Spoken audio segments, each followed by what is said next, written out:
Time for a video edition of Hey Mary Kay. As Mary Kay picked out 3 reader questions here. We're going to go through them. First, John Roberts from New York, New York. Hey MK, I'm not sold on this front office, mainly because of the offensive line. They let Mitchell Schwartz walk, put Cam Irving at center. That has been a problem. It's definitely been a problem, and I think the jury is still out on the way this whole thing is set up right now. It's very analytics driven, and I think it lacks just an old-fashioned, old-school football guy in a very high-level position. So jury is still out. They've got 12 more picks next year. We will know for sure after next year, I think, whether or not they're getting it right.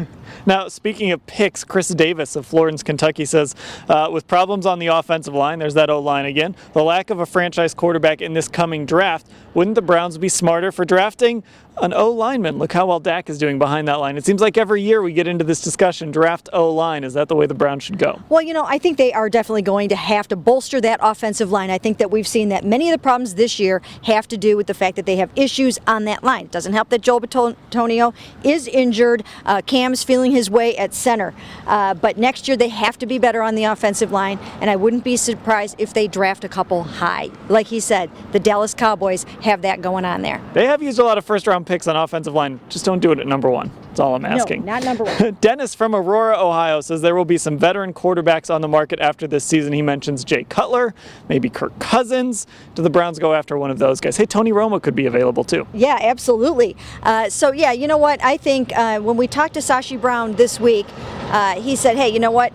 Those really good veteran quarterbacks, they don't make it to the market very often. So that is true, and if you're going to get one of the veteran guys, you're probably going to have to trade for him. And like you said, maybe Tony Romo is someone that they could at least make a pitch for. I'm sure he'll want to go to a contender and try to win a Super Bowl. But, I do think that they're going to have to look at a veteran quarterback. And why is that? Because there are not great quarterbacks in this NFL draft, but they will leave no stone unturned. And look, usually if a guy's available, there's a pretty good reason that he's available, but the Browns need to go after whoever they can get, I guess. That's the Hey Mary Kay for this week. Head over to cleveland.com/Browns on the right side. There's a way that you can submit your questions. She does them on video and in print every week.